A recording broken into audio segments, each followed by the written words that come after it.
Welcome, brave souls, to the chilling depths of horror in detail. Today we're going to share Wendigo horror stories. First story, the New Age. I remember an era when the monster under your bed and the monster in your closet stayed there. When the whispers and whistles hid in the wind of the trees. When covens and hives operated under the veil of night. Those days are long gone. When I was a boy, the world was safe. Children rode their bikes at night. Loving couples used to walk the streets into the wee hours of the night, forgetting what time it was in their love-stricken trance. People used to camp out and enjoy the night sky. Not anymore. Not since the bombs dropped. Now that I am a man, I keep to a strict schedule. Wake up, eat, check the salt ring, refresh the garlic wreaths. Make sure the horseshoes are still intact. Repaint the crucifixes on my doors. Polish the silver doorknobs. Use iron chains to secure my doors. Scavenge. Get home before dark. Eat. Pray for my wardings to work. People used to think I was crazy. They said that I was hallucinating these encounters. They laughed at me as I secured myself and my family. Most of those people are dead now. Once the bombs dropped, the fairy tale and campfire stories came true. Emboldened by the chaos that the Great War caused, they revealed themselves once again to mankind. After the monsters crawled out of their hiding places, the first round of deaths came. Human population numbers in the U.S. had already fallen from 334.9 million to roughly 10 million. In the early days, the government declared martial law and sent the military to defend us from the monsters. They called for all citizens to turn in their silver jewelry and their authentic silverware. They urged us to do what I had already done. They told us to paint crosses, make garlic wreaths, etc. Most people didn't heed the warnings. In an odd turn of events, the conspiracy theorists called a hoax. One host in particular, who was battling legal problems for one of his antics, tried to claim that the government was trying to enforce globalist communist law. He then pivoted about a month in saying that the government should have done more. He then claimed that colloidal silver would protect you against the werewolves. He and all of his listeners are dead now. Religious cults quickly formed. One cult that revolved around the werewolves claimed that Fenrir was claiming disciples for Ragnarok. They would willingly give themselves to the packs of werewolves to feed them or to be turned by them.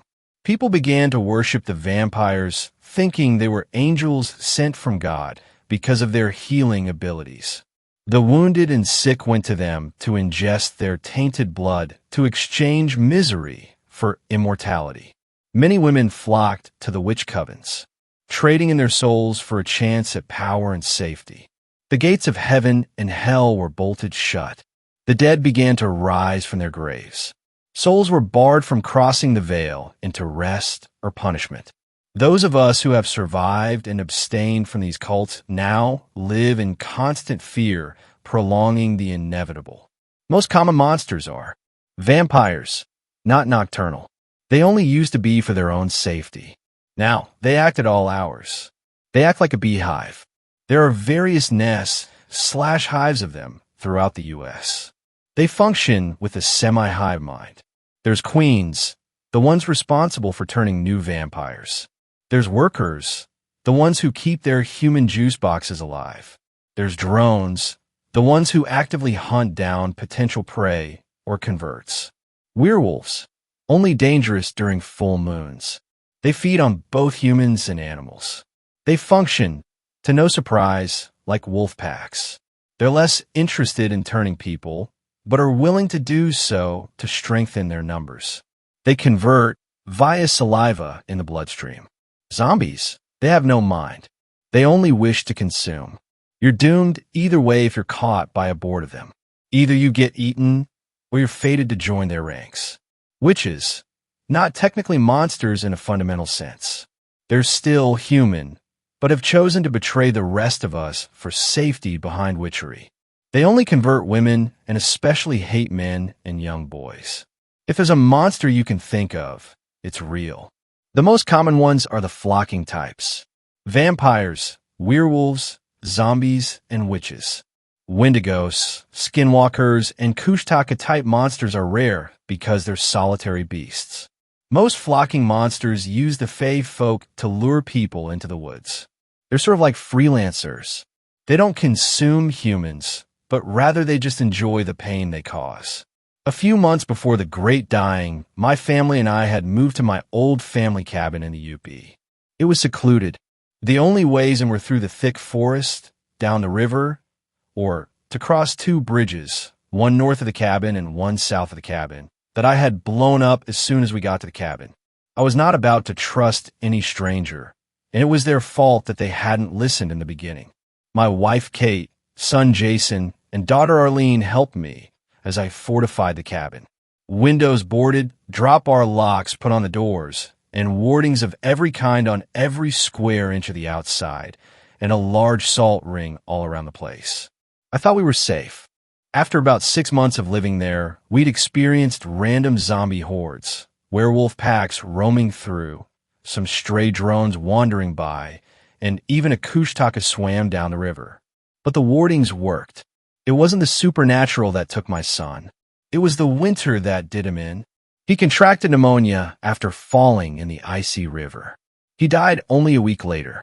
We buried him under a big pine tree. Kate and I warded his grave to keep the monsters away. We even scrambled his brain so that he couldn't come back as a zombie. None of what we did could prevent his spirit from returning to us every night. We would hear him weeping outside. He begged us through chattering teeth to let him in. He lamented about how cold he was. Kate and I learned to ignore him, but Arlene was driven mad. One night, Arlene couldn't take it anymore.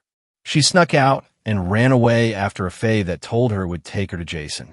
I tried to run after her. I tried to save her, but I heard her screams followed by the familiar hiss of vampire drones. I came upon a clearing where they are, and I had the misfortune of witnessing them shove her into a large body bag. Dad, Mom, Mommy. I heard her scream. I began to weep silently. There was nothing I could do. My 8-year-old daughter, my little Arlene, was gone. Kate couldn't handle it anymore. She hated me. She refused to speak to me. For weeks we were ships in the night, passing by one another. She ate what I cooked. She refreshed the wardings. But she never acknowledged me. I was dead to her. I woke up one morning and I found a note on the table. It read, "Paul, I cannot stay here a second longer. Jason's voice haunts me. Your failure to keep Arlene safe enrages me. I can't stand to look at you anymore. I've decided to go and join a coven down in the mitten. I hope you rot. With love, Kate."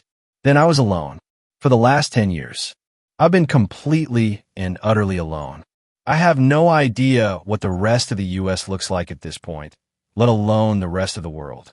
Communication between nations was cut off almost immediately after martial law was declared. Were other countries okay? Were we okay? Was I okay? I had no way of knowing. I always crank charge my radio and leave it on at night, hoping I'd hear something, anything other than deafening static. The static helps with tuning out my son's voice. He's no longer just your average ghost. He's turning vengeful. It happens eventually to every ghost if they spend too much time in the veil. I just kept to my schedule.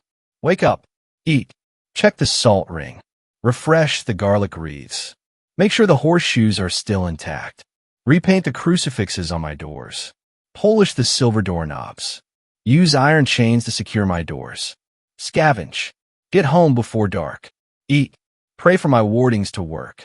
It was on my most recent scavenging trip that things took a turn. I saw your odd zombie, a fresh Wendigo kill, and an abandoned Kushtaka den. Scavenging had become more dangerous over the years. I needed to venture further and further away from the cabin. Not for food. I planted a fairly well-sized garden, and meat was easy to come by. With less people, there were more fish in the river and more game in the woods. No, it was for supplies. I'd raided every other shack or cabin in a 30-mile radius.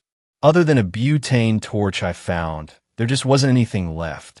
I came upon an open clearing around noon, maybe, and I saw a deer. A massive buck just standing out in the field. I pulled my rifle up to my shoulder, put my eye to the scope, and took aim. It wasn't moving. It was just staring into the woods, when all of a sudden its tail flagged up and it bolted away. That was never a good sign. I decided it was time to head home. There was nothing for me to find. I took a different way home, a way that I knew had some blueberry bushes. I was walking along and shunk. A red-hot pain shot through my left leg. Immediately, I began to feel nauseous. I looked down and beheld my foot caught in an old-fashioned bear trap. Laughs echoed from the woods. When I turned to look in the direction from where they were coming from, I saw the silvery faces of drones. They were about 200 yards off. I had to move quickly. I immediately took my belt off, tightened it around my lower calf. I pulled out my folding limb cutting saw, and without taking in the irony, began sawing through my ankle. Thankfully, the bones were completely shattered, so all I had to do was cut the flesh. I vomited from the pain as I looked 100 yards. They were toying with me, enjoying the show. I frantically searched through my backpack for the butane torch that I found. I fired it up. I prepared myself for the pain I was about to go through and began burning my stump. I nearly passed out from the pain, but I managed to get through it. I looked 50 yards away. By some miracle, there was a branch that had fallen that had a Y crook in it. It was the perfect height for a crutch. I began hobbling back to the cabin. I knew it was useless. I was still a half-mile away from home, but I had to try. And try I did. It didn't work. Drone number 1. What have we got here? Did the little rabbit chew his leg off? His teeth bare as he laughs at me. Drone number 2.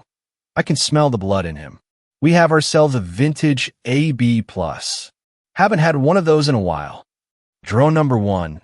If we weren't on specific orders from the Queen, we'd drain you right now, but alas, orders are orders. And with that, they sedated me and stuffed me into a body bag. In my drug-induced sleep, I hear voices. I hear Kate screaming to swerve. I hear Arlene screaming, "Daddy." I hear Jason screaming, but I can't quite make it out. When I awoke, I was in a hospital bed in a clean room. I had him for my arm. The doctor walked in.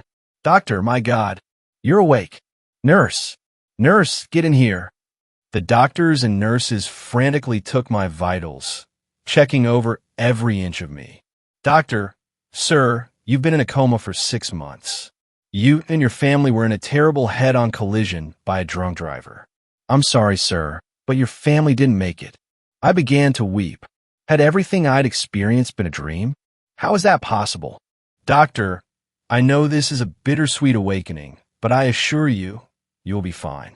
We have excellent therapists, and we are more than happy to do whatever we can to make sure you make a full recovery." The doctor flashed a smile at me. I could have sworn that his canine teeth were too long and too sharp to be human. I flash him with the sign of the cross, and he shivers. Second story. I've uncovered videotapes revealing a malicious reality show. So I work for a company called Ground Feeders. Basically what we do is when a client buys a property, we dig up the ground and get it all ready for them to inspect and plan out their development or whatever the hell they want to do with it. A lot of the time we're chopping down trees, plowing out debris, all that fun stuff. This particular property, we had to create a stable foundation for them to start construction on building an entire new facility. My duty is to lead the excavation team and ensure we are navigating underground properly. The area we are working in is very unstable, and we actually had to dig a significant amount of land before even starting on our main line of work. This is a very important task due to the fact that our team could be underground and suddenly they compromise the structure of the foundation and shit caves in on them. After every excavation shift, I throw on my hard hat and headlamp and have to go map out the area we just completed moments prior. What I found has scarred me for life. I have never witnessed anything as horrifying and traumatic as what I'm about to write you about. 3 days ago, we had a late shift due to the fact that we were significantly behind schedule. If the laborers are staying late, I'm there even later, and since I'm a supervisor, I'm usually there before anyone arrives as well. After the long shift, I go through my routine of mapping out the pre-dug area. Things going as normal, I spotted something odd sticking out of the ground, right at the edge of where our team left off. At a glance, it looked as if one of the workers left a tool, so I decided to pick it up and return it to them since I'm such a good guy and all. This is where things suddenly took a turn for the worst. It turns out that it wasn't a tool at all, but a round-U-shaped handle sticking right out of the soil and rock. My heart raced, and I quickly dug at the ground with my hands, scratching away just enough to see that this is a bunker door. For a moment, I was frozen. There wasn't civilization dam near 20 miles in each direction. This intrigues me even more. There was a giant turnstile lock that sealed the door. I pried at it for about 15 minutes until it finally gave way. Letting out a deep sigh of relief, while wiping the sweat from my forehead, I pulled the handle and the door opened. Almost instantly, I was mauled by the horrific odor. It was so putrid I damn near threw up instantly. Retreating back to the entrance of a job site, I grabbed one of our respirator masks, a pair of thick work gloves, and a heavy-duty LED flashlight. I returned back to the mysterious door and mentally prepared myself before venturing further. Finally, I pulled the latch back open and flinched as if I was expecting the foul odor to accept my nostrils' embrace one again. Luckily, the respirator worked its magic and I took another step forward. Shining my light downward, I could see the steel-grated steps that led to another sealed blast door. There was a latch and slide lock that I was capable of opening once I put the handy gloves I brought along. Behind the door was a long corridor. Hanging on the walls were what seemed like maps of the facility. This place was huge. The first thing that came to mind was that maybe I'd get a huge payout for finding some sort of terrorist hideaway. I looked a little closer, and what it seemed was there were 2 floors further underground below mine. Ripping the map off the wall, I proceeded down the hallway, and there was a split.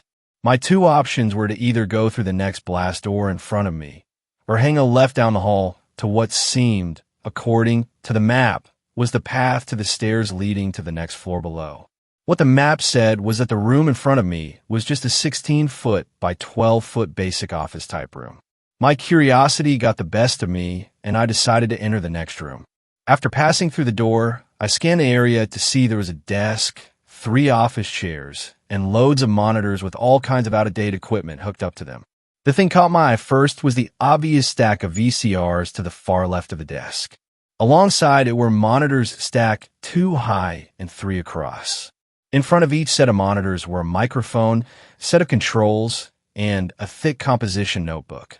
All 3 of the chairs had their own set of monitors and equipment in front of them, followed by their own notebooks and microphone.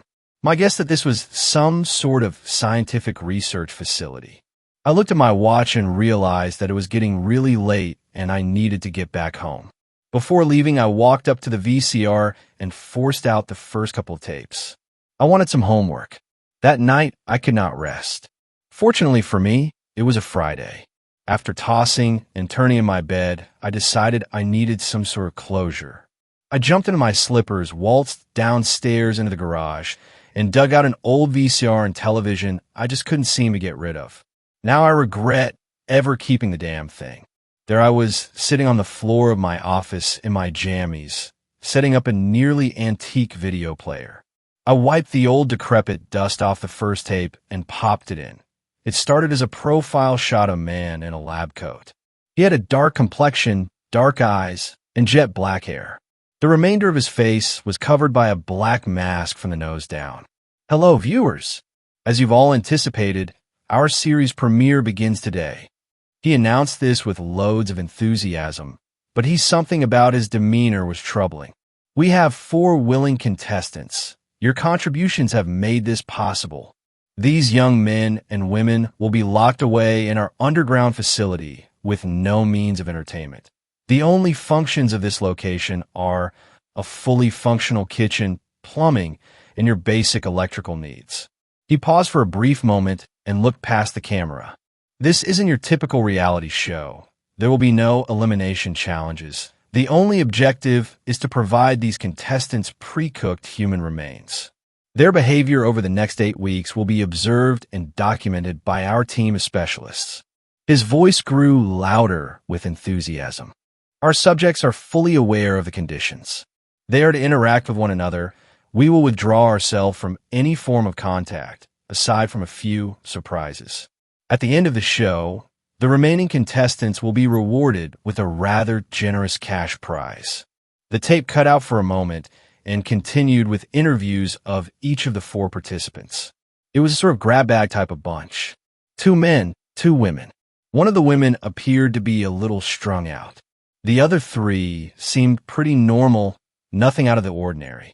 After the character interviews, the tape changed over to a surveillance shot of the living room and all 4 of the participants lounging around in furniture. Shortly after, there was a loud buzzing and the group are prompted to head to the dining area. This was their first meal, it seemed. The food provided seemed disguised as any typical dinner. 1 large serving of a meat fillet, alongside a very small portion of vegetables and 1 piece of bread. There were tags attached to each plate. One of the men read theirs out loud. Male, 28, inner thigh, died of lung disease. He read aloud with a tone of absolute disgust in his voice. The other members chattered nervously. The 2 males gladly ate the small, unsatisfactory additions but neglected the meat. The 2 women didn't touch their plates at all. "I don't know if I can do this," exclaimed a young blonde-haired woman. She had long manicured nails and heavy caked on makeup. "It's one thing when they disguise it as animal, but I can't eat it knowing who it was and how they died. It's just psycho." Her voice was loud and obnoxious. The woman quickly rose from her seat and made her way back to the living area. This didn't do much for her, since there were no means of entertainment anywhere to be seen. She sat there with a disgusted and fearful look in her eyes. The camera switched back to the dining area, where the 2 men were poking and prodding at their food. "Whatever, I guess I'll give it a shot." Protein's protein. The muscular man who appeared to be in his late 20s cut a bite-sized piece from the slab and ate it disdainfully. "Holy shit, this is incredible. There's no way this is human. I think they're playing mind games. Idiots. Easiest $100,000 I'll ever make," he exclaimed with another mouthful of human flesh squeezing between his teeth. The man proceeded to devour his meal while the other 2 sat there and watched with their jaws hanging wide open. He finished his plate and dropped in the sink, then left through the passageway back into the living area. The second man, an older gentleman with a slightly heavier physique, slowly finished eating his sides and tossed the prepared meat into the trash. He then looked behind him at the remaining woman at the table who had began to sob and placed a hand on her shoulder as he passed her to join his roommates. The remaining girl proceeded to bawl her eyes out. She pulled and twisted at her dark brown hair. This started to disturb me. At first I thought maybe this was all a stage performance, but there's no way the acting was this good. I shook off the idea and kept my eyes glued to my television screen. This had to be fake. The 3 participants sat together for the remainder of the night, 2 of which scolded the muscular man for relentlessly devouring his meal, while he just smirked and rolled his eyes continuously. "I'm telling you guys, it's all a facade. They're trying to get a reaction like this out of us. That's the point of the show. American television at its finest. And not only will I be leaving here 100 grand richer, I'll be a star." The man stood and made a very amorous pose while looking directly at the camera mounted to the ceiling in the corner in the room. I felt as if he was looking directly at me. The night went on. I assumed they would have pulled a lot of this filler out in the editing process due to the fact that it was incredibly boring. I fast-forwarded the tape until it changed to the scene of the muscular man in his bed. The camera was in its night vision mode, and it sat steadily in the corner of his bedroom. He tossed and turned violently in his sleep. My assumption was that the food wasn't prepared well enough, and it was making his stomach uneasy. Soon enough, he rose from his bed. His eyes glowed in the reflection of the camera's night lens. It looked menacing. He then made his way to the kitchen, and the cameras followed him from room to room, switching from one to the other. He seemed as if he was in a sleep consciousness. His demeanor was definitely different, since he usually walks with an arrogant stride. This stance was different. Sluggish, he stepped lightly, as if hypnotized by some sort of force. The man halted at the trash can and leaned over, bending at the waist. You could hear through the microphone a malicious growl. He reached both hands into the trash and violently dug through the discarded food until he stopped. Motionless, he froze in that position for a few seconds, then you could see his shoulders rustling. When he pulled his torso from inside of the garbage can, you could see he was eating something. It was the other room mate's discarded meat.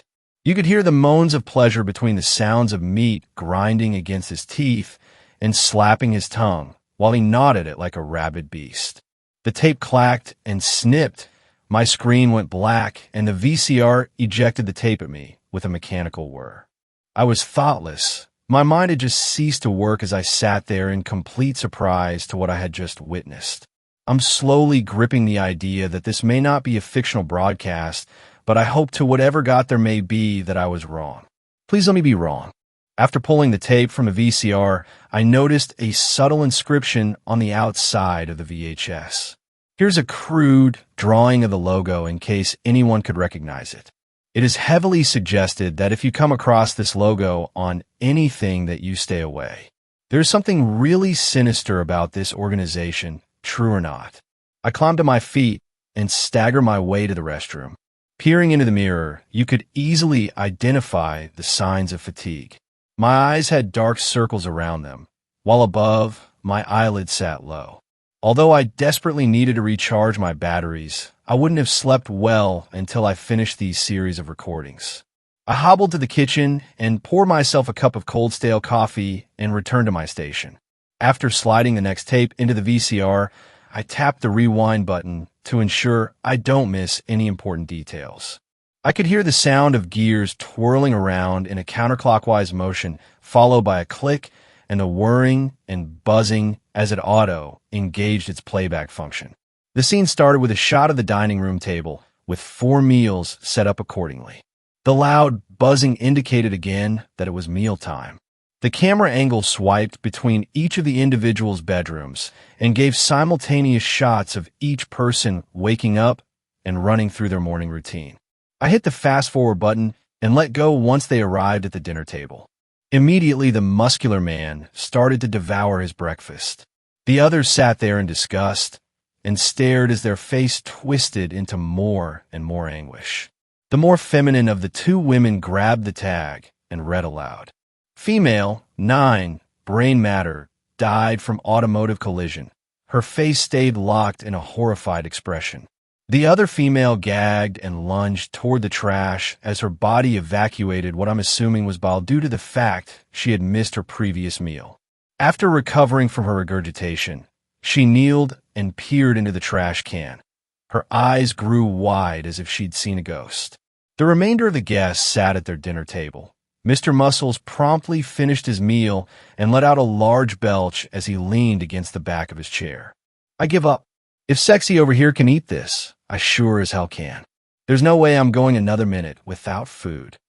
The blonde woman exclaimed as she picked up her fork and slowly nibbled at a piece of brain tissue. To hell with it. The older gentleman added whilst following through on taking his first bite as well. To my surprise, they both indulged in their morning meals as if it were the best thing to ever touch their tongue. They scraped at their plates with their forks in order to collect every possible bite they could. The muscular man stayed seated and watched with satisfaction as his comrades joined him in this disgusting endeavor. As all of that took place, the other woman ignored her meal and climbed to her feet as she walked off slowly back into her bedroom. The camera switched locations following her. She laid in her bed for the rest of the evening. 2 men and 1 woman were all gathered in the living room. They were chatting about how delectable their breakfast was. This food is to die for. I feel so alive after eating, like a breath of fresh air, gawked the woman as she gestured every word with her arms like a crude version of sign language. I never expected this at all. After breakfast, I felt as if I am capable of anything. What do you think they're planning for lunch? Replied the older man. This went on for the next few hours. Within that time, the muscular young man slipped away from the 2. Just as he left the room, the camera follows him to the hallway. He sits there with his ear to the girl's door. I fast-forward the tape, It jumps back and forth from a heated conversation between the two who remained in the living room and the hallway where the young man continued stalking the sad girl. There was this look in his eyes. It was a look of animosity. Of all things witnessed in this video, I think the behavior of the young man is what shook me the most. He was generally normal in the first day or two. Then, after indulging more, something about him just seemed to change. The tape ended after showing the contestants going to bed. I rubbed my eyes to remove the mucus that developed in the corners of them. Now that I look back on it, I really don't think I blinked the entire time. After letting out a long, weary yawn, I refilled my coffee and proceeded onto the third tape. Tape number 3 started just the same as the last one. Only the 3 who ate their dinner came to the table. The sad girl stayed in bed and continued with her routine. I started to respect her strong will, but then again, I was confused upon the fact that she did willingly sign up for this. The group immediately dove into their plates face first. All 3 of them completely neglected their silverware. They snarled and growled at each other, as if they were rabid beasts fighting over a fresh kill. This terrified me, as this transformation happened overnight. When the no longer primped and groomed woman finished her plate, she lunged on top of the older gentleman and started ripping at him with her bare hands. There were lacerations and tears all over the man's neck, but he just screamed and growled in the struggle to throw her off of him. He managed to launch her off the top of him, and she flew across the room like a rag doll. By this time, the muscular man, who looked more beast-like than the others, had already finished his and the other man's plate while he was distracted. The older man, now furious that his meal was devoured, began to snarl and show his teeth to his new enemy. The young muscular man stood up tall and buffed his chest outwards. Almost immediately did the older man begin to stand down, as the alpha has made his stature clear. After a brief standoff, the muscular man began to stare directly into the camera in the kitchen. Slowly, he walked toward its lens and got his face as close as humanly possible. "I need more." His voice was rough and distorted, almost as if he were possessed by a demon. He continued to stare into the camera for several minutes, gritting his teeth like a rabid wolf. I could see the drool bellowing in the corners of his mouth as it pooled down the sides of his chin. After only a few minutes, a vent in the ceiling slid open. Like rainfall, countless severed limbs and organs fell from the passage and filled the floor of the kitchen. You could hear the sounds of flesh smacking hard against the linoleum. Entrails were caught on the serrations of the exterior of the vent and hung from the ceiling like a cruel decoration. The 3 howled and dove into the buffet of human remains like throwing a raw steak into a cage full of hungry lions. They devoured each piece mercilessly, as if it were the only meal they'd ever have again. Once satisfied and the feeding ended, they lay there on their backs with this twisted grin of satisfaction. I quivered at the sight of this. My hand was shaking while I held my coffee mug in place.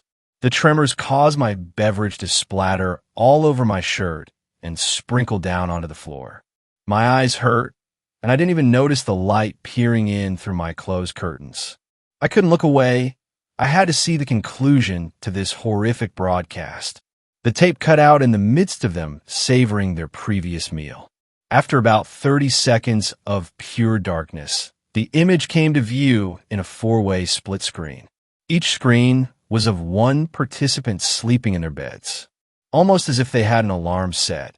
3 of the 4 rose slowly from under their covers. The glow in their eyes was sinister, and the look on their faces seemed truly primal. Individually, each of them made their way through the thresholds of their rooms and made out into the hallway. Coming together like if it were all premeditated, they made their way to the young girl's room. She hadn't moved from her bed since the previous night. I could imagine she didn't have the energy after going days without any food. After hearing the horrific sounds that echoed throughout the house, I wouldn't want to investigate or witness what was happening if I were in her shoes. They congregated outside her door as the alpha male pushed his way to the front. Slowly he turned the knob, and you could see the dim beam of light spear its way through the crack of the door.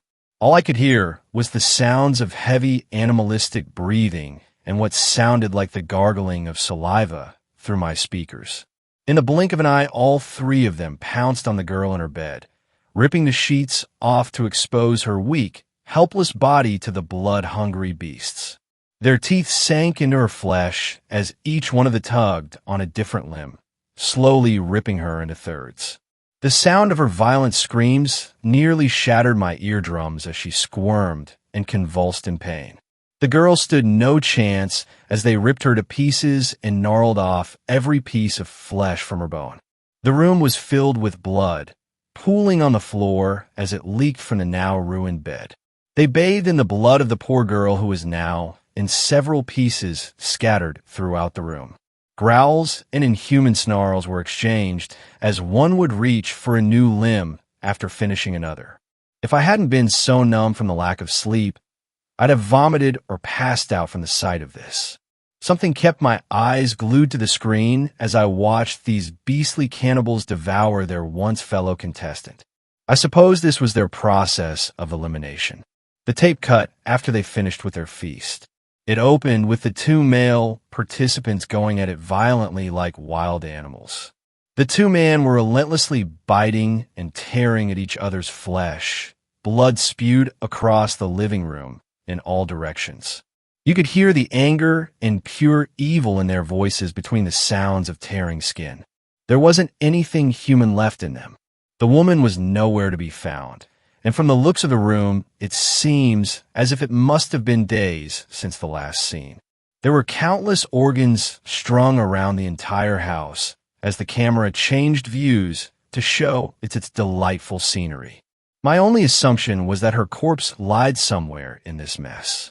The battle continued for what seems like an hour. There was no stop to it until one of them was dead. The muscular man stepped back and swung his arm wildly, grabbing the other by what remained of his hair. In the same motion, he pinned his head to the ground and completely severed it from his body. In his victorious stance, he raised his opponent's head above his body and tilted his own head back with his mouth wide open. The blood that lingered in the severed head was being dripped downward into the man's mouth as he gulped it down until it came to a halt. He took a large bite out of the cheek of the man's face, then tossed the head across the room. Suddenly, he turned to the camera and approached it, still chewing the mouthful of flesh he just bit off. "I win." He said this while staring directly into the lens of the camera. The screen was locked on his face for about 30 seconds before the tape ended. With a quiet click, the screen went black and the sound of the tape auto-ejecting brought me back into reality. In complete awe, I froze.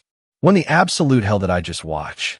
I scrambled for my phone with the intent of calling the police when I realized it was already Monday morning. Was it really that long? There's no way these tapes held that much footage.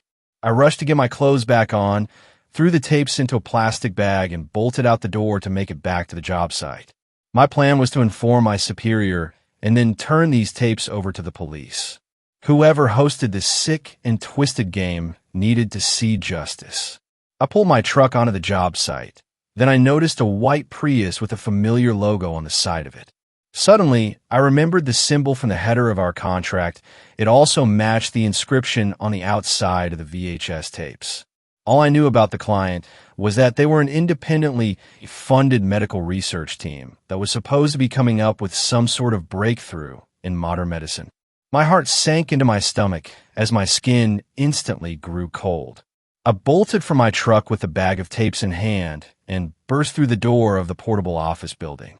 My body damn near shut down when I saw the back profile of a man with jet black hair and a white lab coat sitting in the chair across from my boss's desk. "You look like shit," my superior spat out as he looked me up and down. This is no way to present ourselves as a professional in front of our customer, he added. The man turned around to look at me. A smile grew upon his face when his eyes fixated on the transparent bag I held in my hand. "Sir, I found these on site last week. It's important that you take a look at them. For everyone's sake," I managed to squeak the words out before being interrupted by my superior. "You found these on site. This property is owned by our client, and any items found within its confines are in direct possession of the property owner, our client. He screamed so loud that it made my eardrums rattle. Thank you so much. I actually lost these when inspecting the land just a couple months ago. You see, these tapes are extremely important to our research, and I am forever grateful for you to return them for me. The scientist's smile grew into a wide, toothy grin as he snatched the bag from my weakened grip. The man then turned toward my boss and gave him a farewell nod as he walked to the door. Him and I locked eyes as he passed by me. The smile never left his face. From that moment, I quit my job at Ground Feeders and quickly sold all my assets, moving far away from that place. I'm writing this to you as a warning and to get this off my chest. I've been living with this burden for 5 years now, and I still see pieces of flesh being ripped apart by those beasts every time I close my eyes. I don't know how long I can deal with the trauma of what I witnessed. For now, I'll just take it day by day. Third story. My parents imprisoned me for 17 years. During nights when the restraints cut most painfully into my wrists and legs, or when my stomach writhed and twisted like a tormented snake, I allowed myself to drift off into my only happy memory. I was 3 or 4 years old, and I was with my best friend. At that age, children don't really form visual memories, and so my only impression of her is warmth and happiness. I can't tell you the color of her eyes or hair, but I know that we were inseparable and that I loved her. And there's no way to be sure of this, but I like to believe we were at a birthday party, either mine or hers, because there was a sweet taste in my mouth, and from my painfully limited knowledge of these things, it was the taste of cake. When I thought about my only friend, the scuffed walls around me faded away, and the pain in my joints became unimportant enough to ignore, at least temporarily. I know for sure that this memory takes place before my 5th birthday, which is much more clear in my mind. That was the day I began to know something of my situation. "Happy birthday," my mother said, glancing up briefly into my face. Her eyes were cold and distant. She was crouched in front of me, checking my restraints, and as she spoke, she tightened them with a vicious tug. Then she stood up and left my room without a backwards glance. I remember sobbing as the door locked behind her, crying for her or for my father or anyone really to come back. I was so young. I didn't yet understand that the people who called themselves my parents were monsters. It took 12 years before things changed, and by that point I had almost given up. By the age of 8, I knew that not only did my parents not love me, but that they despised me. Childhood innocence and blind trust gave way to sullenness, and then to anger and outright rebellion. I ripped at my restraints until I gouged bloody semicircles in my skin. I spat and swore at my parents as they stabbed me with needles and injected vileness into my veins. I screamed until my throat stung and my voice gave out. My struggles fell on deaf ears. They simply ignored me, kept injecting the stuff that made me feel curiously dull and caused a heavy weight to settle in my stomach. Once, out of sheer frustration at his refusal to listen to my pleas, I tried to bite my father as he readied the syringe. He reared back and punched me so hard in the face that my head bounced back against the wall. I woke up with a splitting headache and my vision partially obscured with gauze. My father was hunched in the corner, staring at me. The look in his eyes made me shudder. I called out to him, but my mouth wouldn't open. They'd wired my jaw shut.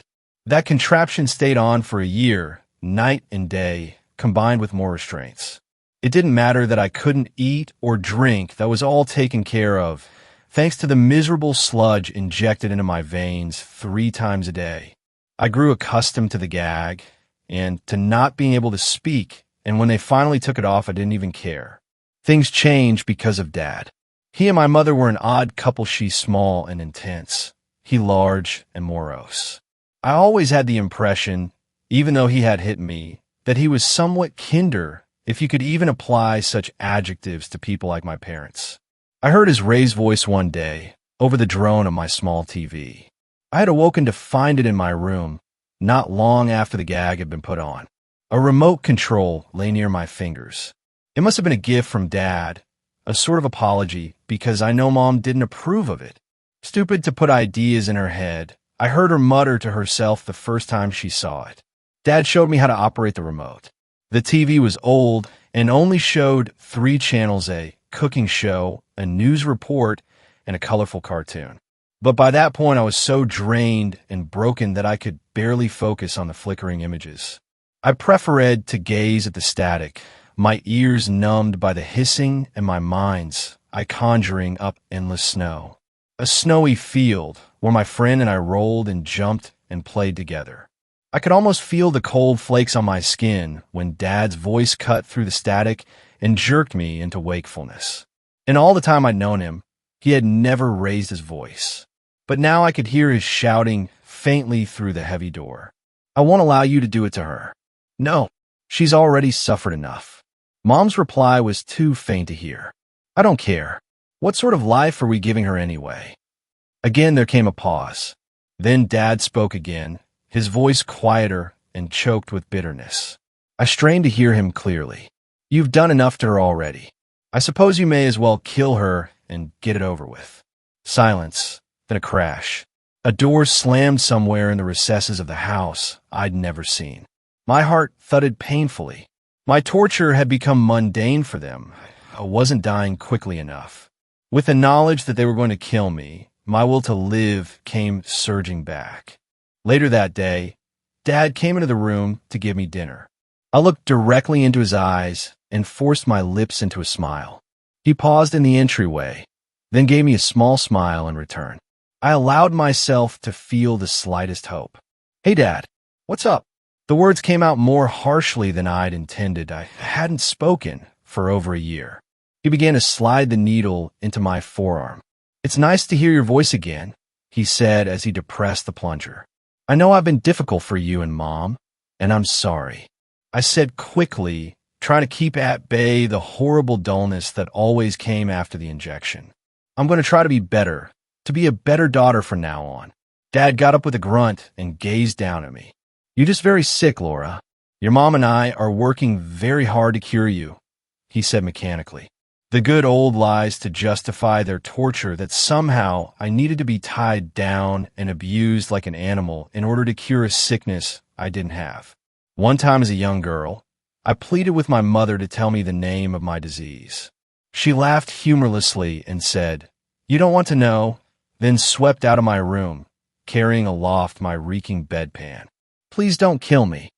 The words spilled out along with my tears, and now I wasn't faking it. "I don't want to die. Please." He stared at me, that same old look tempered with something else. Pity? Anger? Finally he spoke, and his voice was raw. "I don't want you to die.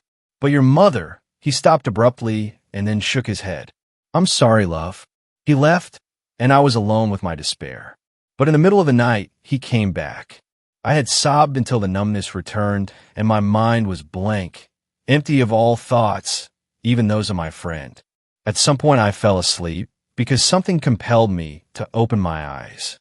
The room was black, but I could make out a darker, bulky shape in the corner, breathing heavily. "Dad," I whispered. "You've never had real food before." It was a statement, not a question.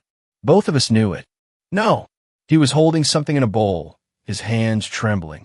I could smell it. It smelled like nothing I'd ever known before, but instinctively I knew it was good and right to eat. I thought of the blonde host of the cooking show on TV, slicing tomatoes and braising beef in a cast-iron skillet. My mouth watered. "Tomorrow might be your last day, and I don't think it's fair that you never—" He paused to swallow, and then continued in a fierce whisper, "that you've never been able to eat." My jaw ached with need. Dad put the bowl on the floor in front of me and stepped back. I was glad that I couldn't see his face in that moment. "Does Mom know?" "No." My arms were restrained, but it didn't matter. I ate as I had never eaten before in my life and licked the bowl clean. Dad stayed until I was finished. I knew he was crying from the shaky sounds of his breathing. He said nothing else, only took the empty bowl and shuffled away. Mom found out the next day. She came in the morning to draw my blood and froze in the doorway. Then she backed out of my room, still staring, and pulled the door shut. I heard her screaming for my father. I licked at the corner of my mouth and listened. "What have you done?" I had never heard so much rage in my mother's voice. "She knows, Alice. She's not stupid. Besides, it was only from the butcher. I didn't. There's a chance it could have worked. And now you've gone, and I began to inspect the thick straps encircling my arms and legs and chest. I hadn't received my injection yet, and that coupled with my first meal left me unusually alert. I was able to work my fingers under one of the restraints on my arm and began searching up and down for any weaknesses. The door burst open, startling me. Mom stood there panting heavily. Her hair was in disarray and her eyes were bloodshot. She closed the door behind her and locked it from the inside. In her hand was a syringe, larger than normal, filled with a milky liquid. "What did your dad tell you?" she demanded. I looked back at her silently. For the first time in my life, I wasn't afraid. "There's a chance that this could really help you," she continued, gesturing with the syringe. "It's dangerous, yes, but if it works, you'll be able to live a more normal life. Although now that your father has gone and fed you, it might not be as effective." She fell silent for a moment, deep in thought. When she spoke again, her voice was softer and tears shimmered in her eyes. I looked away, repulsed by this parody of tenderness. "Laura, I understand why you hate us. You never asked for any of this, and we never gave you a choice. That's what parents do for their children. They do what is best. But now you're an adult. Well, almost 18 in 3 days. My little girl, all grown up." She smiled strangely through her tears.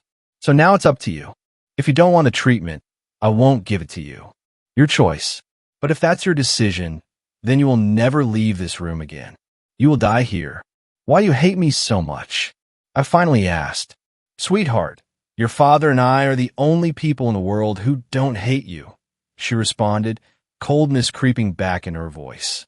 She stared off into the distance, and her mouth twisted as though she were trying not to be sick. "I remember the way you just tore into that little girl, and her mother was screaming, and you looked up with blood all over your face and just smiled up at us, so pleased with yourself." She was lost in her own memories and wasn't looking at me, and the hand holding the syringe was limp by her side. It was now or never. Bracing myself against the pain, I wrenched my arm out of the encircling strap and seized her by the wrist. She squawked in alarm and pulled back, and then that needle was heading towards my eye. I twisted my body away, and her momentum carried her forward, and the syringe shattered against the wall. Her throat was inches above my mouth, and I could see her pulse hammering away. I could smell her too. She smelled like last night's meal, sweet and nourishing. My hunger surged. My father's poor offering the night before was a pale imitation of the magnificent feast my mother presented me. With each warm, quivering mouthful, I could feel life flooding through my blood and bones, my muscles strengthening and the pain fading from my joints. Strange that a heart as cold and hardened as hers could be so tender against my tongue. I ate quickly and then turned to the rest of my restraints. My teeth had sharpened enough by now that I could tear through them with relative ease. Then I got to my feet, marveling at the ability to move freely for the first time in my life, and stepped out of my prison. I found myself walking down a long hallway, at the end of which was a brightly lit room filled with glass tubes and buzzing machines. My father was sitting inside, staring at a small screen. When he looked up and saw me standing there, he rose so quickly that he stumbled into a shelf and fell hard. He didn't even try to struggle as my mother had, just lay there with a stain spreading across the front of his pants and gazed up at me. "Please," he said, "please." I would have let him go, except I recognized the look in his eyes. It was the same look that had been there after he punched me, and while he watched me eat the cow heart. No sympathy, no recognition, no love. Fear and hatred. There was never love. There was nothing in the house for me. The rest of the food I found was tasteless and did not satisfy my appetite. There wasn't much else besides a number of rooms housing scientific equipment and 2 small bedrooms. I decided not to investigate further and burned the whole damn place to the ground. I'll give them one thing, though. My parents built their twisted laboratory far away from any sort of human dwelling, I suppose to keep my suffering a secret from the world. The building was on the edge of vast pine forest, and the trees have become my refuge for the past few weeks. I sleep on the soft moss, unencumbered by any restraints, and birdsong wakes me up in the morning. The squirrels, rabbits, and occasional deer ensure that I do not starve. But I've been thinking more and more about my long-gone childhood friend and the happiness I felt with her. The other day, I saw a group of people my age pass by, crashing through the trees and laughing with each other. I hid and watched them. They were happy and carefree. I wanted friends like that. Besides, I'm getting tired of squirrel. Thanks a lot for watching the video till the end. Subscribe to Horror in Detail for more videos. Drop your suggestions in comment section.